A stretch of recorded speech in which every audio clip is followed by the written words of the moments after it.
إن الله ربي وربكم فاعبدوه هذا صراط مستقيم.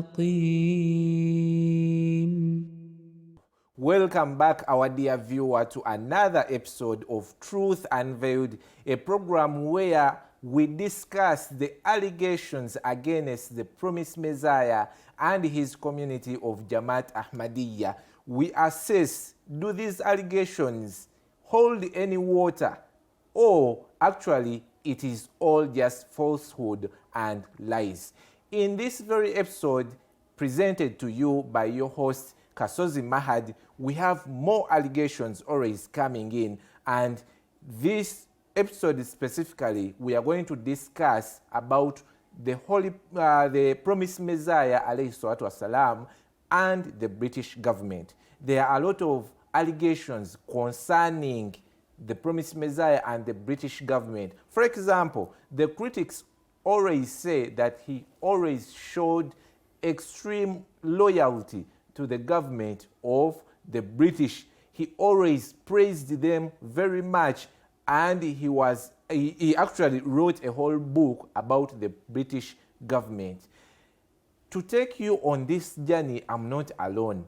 I'm with a missionary from the Ahmadiyya Muslim community, Uganda, Sheikh Yega Haruna. Sheikh Saib, could you please say salam to our viewers? Our dear viewers, Assalamu alaikum wa rahmatullahi wa barakatuh. May the peace and blessings of Allah be upon you all. I remember in our historic studies, in the secular part, they always taught us that the British, when they came to conquer the different countries in Africa, they always sent missionaries first to lay the groundwork. Now, in this case, the critics of the promised Messiah alayhi salatu wasalam say that in their conquest of India, they initiated the Ahmadiyya Muslim community to that cause, and actually the promised Messiah was an agent of the British. Sheikh Saib, how do you respond to these allegations? نعم أشهد أن لا إله إلا الله وحده لا شريك له وأشهد أن محمدا عبده ورسوله أما بعد فأعوذ بالله من الشيطان الرجيم بسم الله الرحمن الرحيم رب اشرح لي صدري ويسر لي أمري واحلل عقدة من لساني يفقه قولي. I'm so grateful for the host to host me once again, and this is in fact a serious allegation.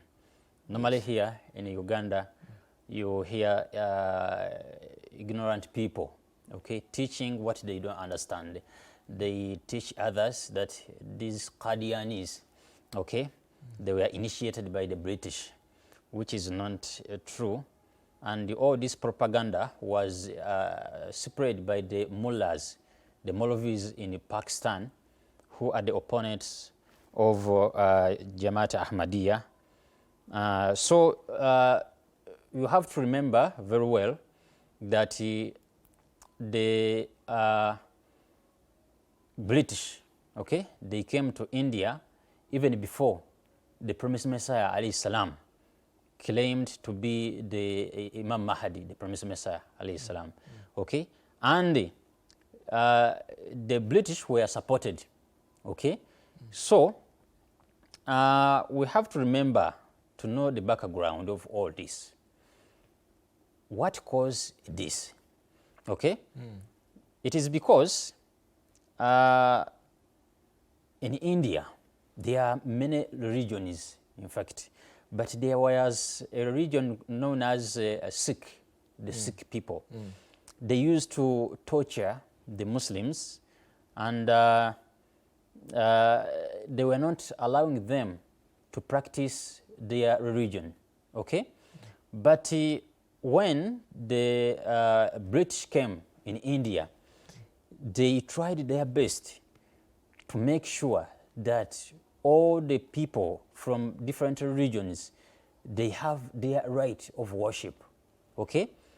And you know that no denomination is torturing others or denying them the freedom to worship.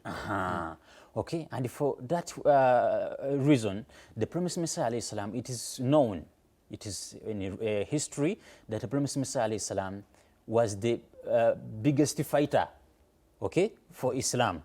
And all his opponents, they were witness for that, okay.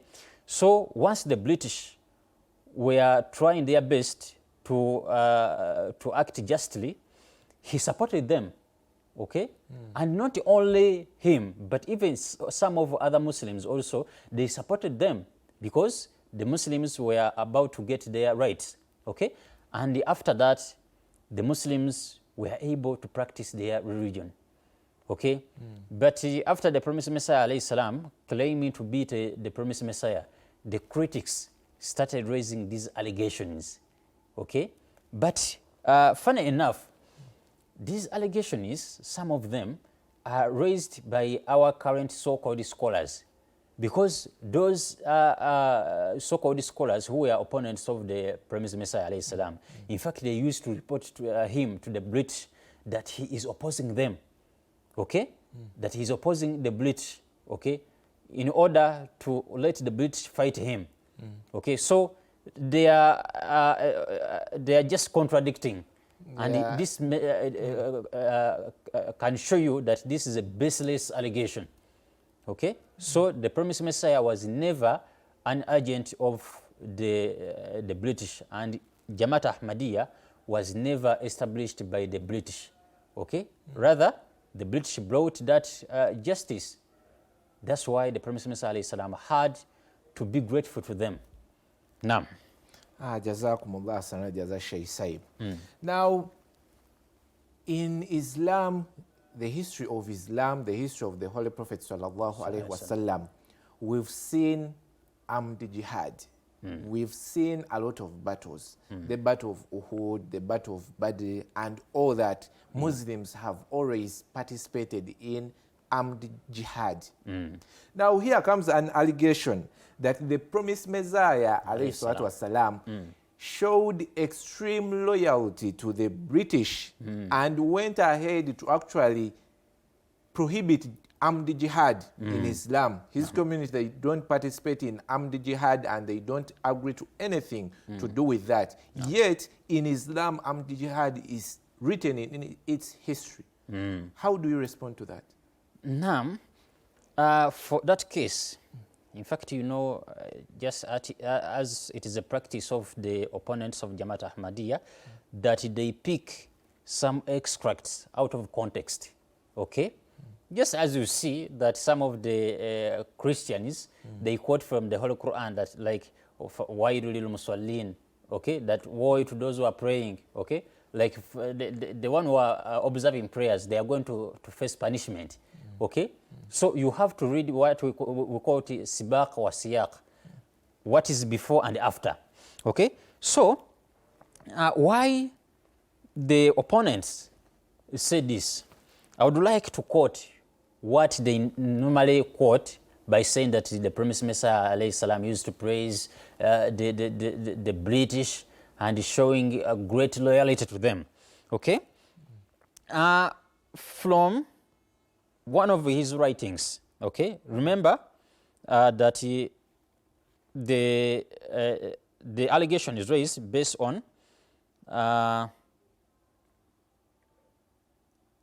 the quotation is from the books of the promised Messiah, the book known as Kitab al-Bariya, Ruhani Khaza'in, volume 13, page 10, where the promised Messiah said that from my writings over a period of 17 years, it has been proven that I am faithful and devoted to the British government with the heart and soul. I am the son of a father who was also a friend of this government. My faith is to obey the government and love the people. These are the conditions set for my disciples and followers who pledge allegiance to me. Okay? So that is what they extracted from the writings of the promised Messiah. Okay? But this quote is taken out of context because the opponent, known as Muhammad Hussein Batalvi, okay, was trying to convince the government that Hazrat Mirza Ghulam Ahmad was an enemy of theirs, okay, and planned to rule over Britain. So this passage was in response to the allegation, and the Prophet Muhammad explained that he and his followers are not enemies of the government, and this is exactly what the Holy Quran teaches. Okay, so it was a response, because this enemy, Batalvi, was the one who said that the promised Messiah is against the government. Okay, so this was the response. It's not that the promised Messiah just wrote it, that I have to follow the government and what. No. And the promised Messiah, this is in accordance with the verse of the Holy Quran, where Allah the Almighty says in the Holy Quran that, Ya ayyuhalladhina amanu, ati'u Allah wa ati'u rasula wa ulil amri minkum, fa in tanaza'tum fi shay'in farudduhu ila Allahi wa rasuli in kuntum tu'minuna billahi wal yawmil akhir. Dhalika khayrun wa ahsanu ta'wila. That all ye who believe, obey Allah and obey his messenger, and those who are in authority among you. And if you differ in anything among yourselves, refer it to Allah and his messenger. If you are believers in Allah and the last day, that is best and most commendable in the end. Okay? So this is in accordance with the verse of the Holy Quran. Allah the Almighty commands us to obey the government. We should not fight the government. Okay? This is not Islam. You have to obey as long as they are not against your faith. Okay?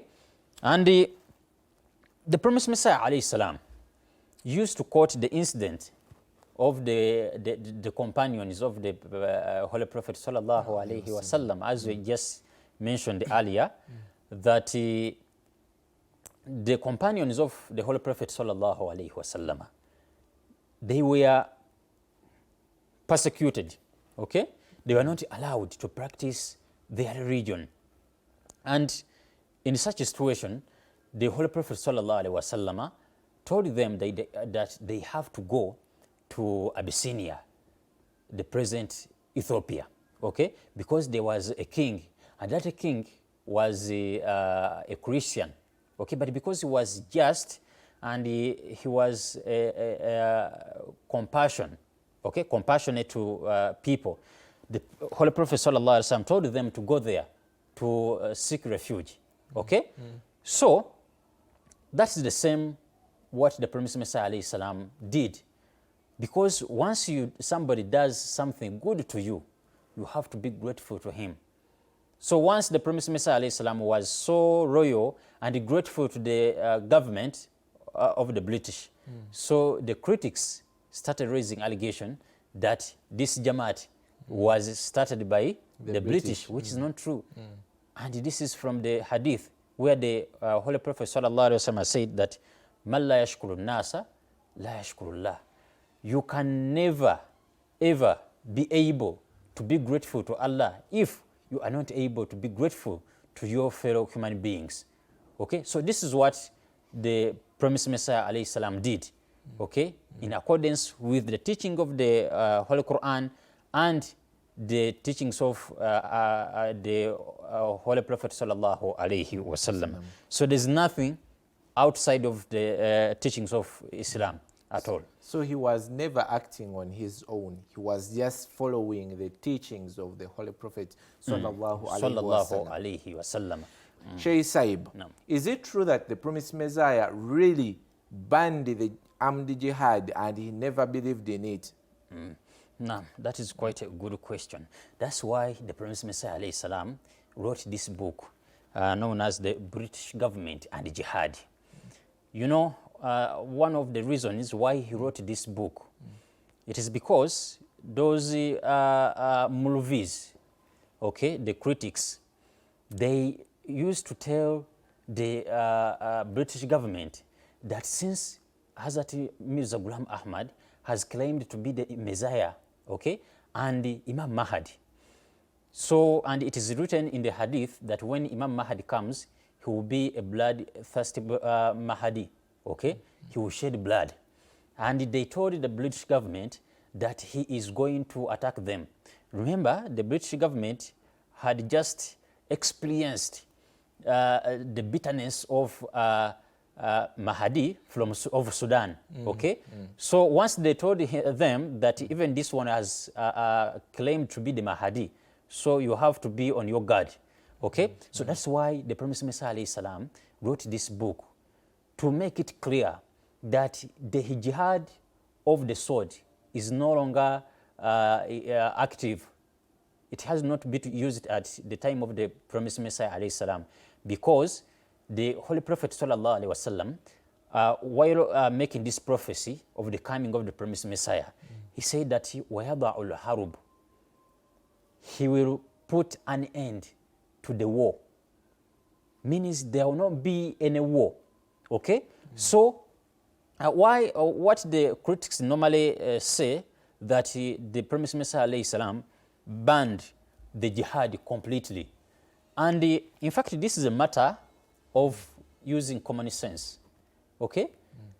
They are shouting that he does not believe in the jihad. But they themselves, they are not seeing that there is a need of jihad because it's not there. The jihad has to be fought, okay?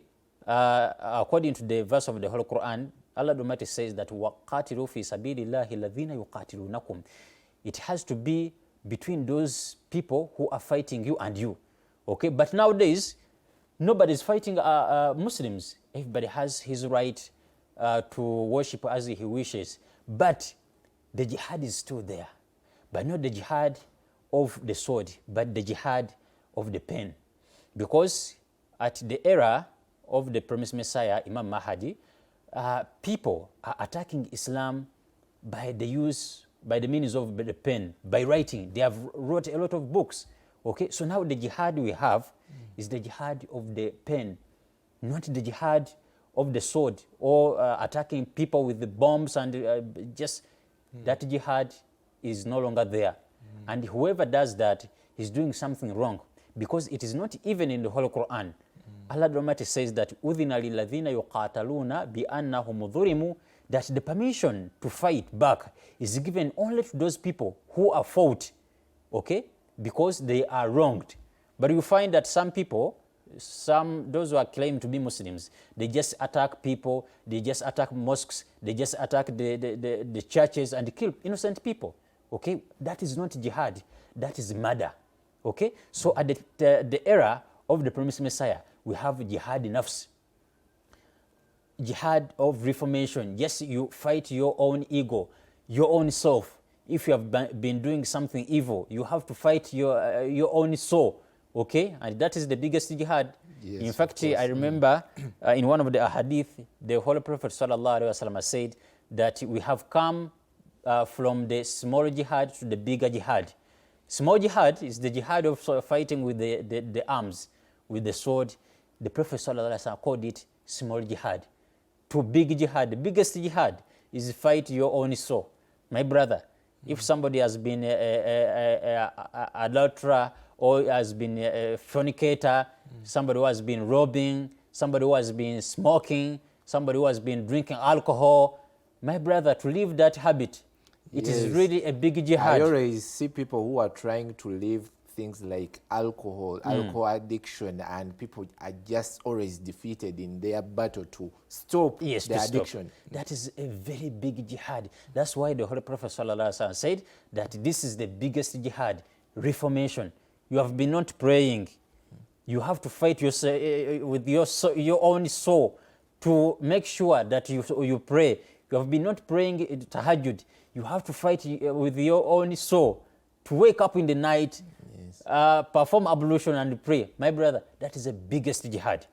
Okay? So there are a number of categories of jihad which are supposed to be done at the time of the Imam Mahdi, because the other jihad is no longer there. Okay? We have the jihad of financial sacrifice, because in some of the verses of the Holy Quran, Allah Almighty says that wajahidu fi sabilillahi bi amwalikum wa anfusikum.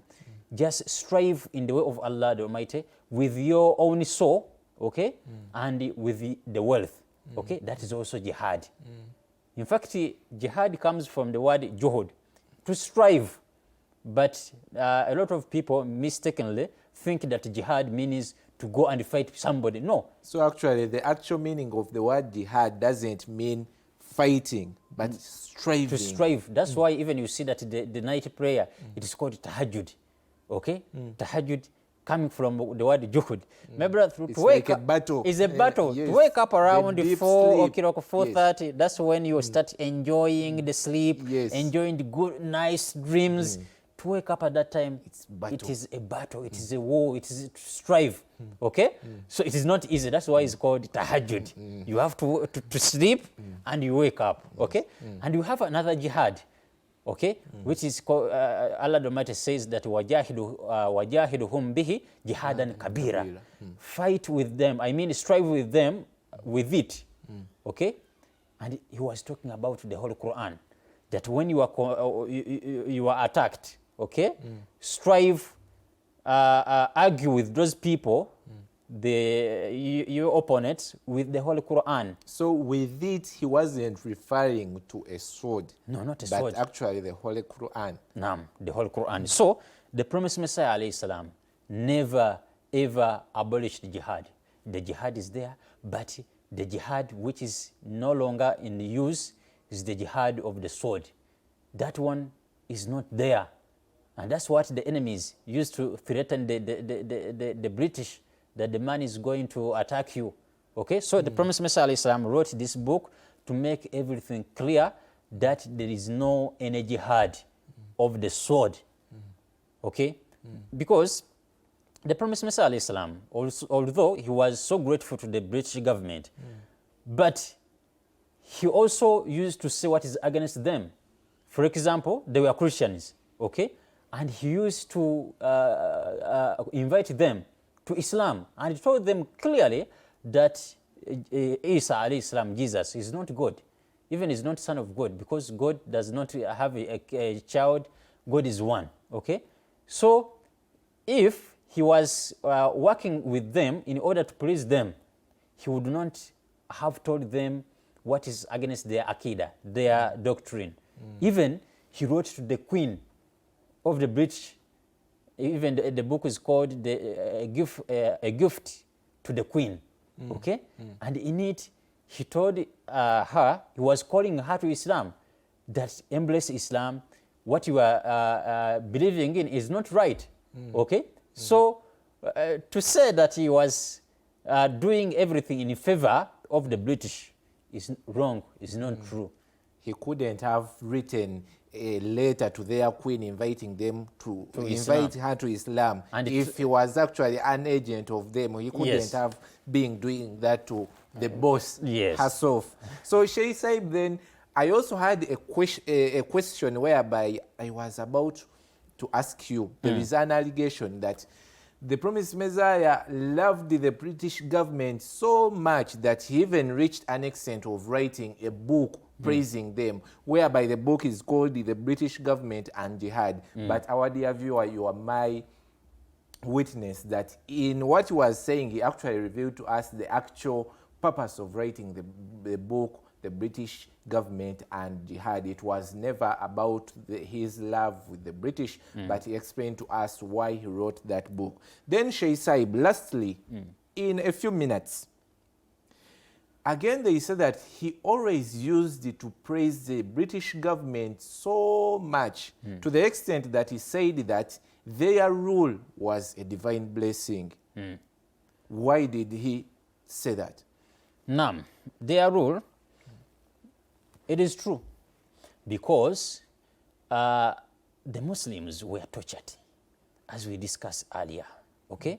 They were not allowed to practice their religion, okay? But they brought that rule that favors everyone from all religions, okay? So all religions had their right to practice their beliefs, okay? So that was a blessing from Allah Almighty. So Allah Almighty brought that blessing through the what? The British. Although they were not Muslims, but they came with a rule which was in favor of Muslims. Because at that time, before the coming of the British, Muslims were not allowed to call adhan, you cannot pray. You see, so that rule was in favor of Muslims, and he had to be grateful to them. In favor of not only the Ahmadis, but the whole Muslim fraternity. Muslim, yes. And it's not only the promised Messiah, alayhi salam, who was grateful to them. No. There were a lot of people who were not Muslim. Even that staunch enemy of the promised Messiah, Muhammad Batalvi, okay? He also said it with his own words, okay? That it is because of the British government that they brought this peace that we can worship. A lot of them, because of the time, I cannot mention them here, but there are many who were so grateful to the British government, not only the promised Messiah, alayhi salam. Okay, so there are plenty who are grateful to the British government. Jazakumullahu ahsanal jaza. Our dear viewer, it has been a long journey. My key takeaway from Sheikh Saib's discussion, that was about jihad. He told us that actually the promised Messiah never banned jihad. Jihad is still there, but it just morphed from the jihad most people know of the sword to that jihad of struggling with oneself, and also the jihad with others using the pen. He also quoted the holy verse from the Quran of using the book, the Quran itself, in jihad to reply to those that have attacked you intellectually. Your religion, Islam, fight back with the pen and also the book revealed by Allah the Almighty, the Holy Quran. Time is always against us, and at this juncture we cannot add anymore and we cannot go any further. In studio today, I was your host Kasozi Mahad, and I was with a missionary from the Ahmadiyya Muslim Jamaat Uganda, Sheikh Yiga Haruna. Sheikh Saib, thanks a lot for dedicating some time for us. Inshallah, we shall meet again in another episode of Truth Unveiled. Seek the truth, challenge it, and always own it. Assalamu alaikum wa rahmatullahi wa barakatuh. إن الله ربي وربكم فاعبدوه هذا صراط مستقيم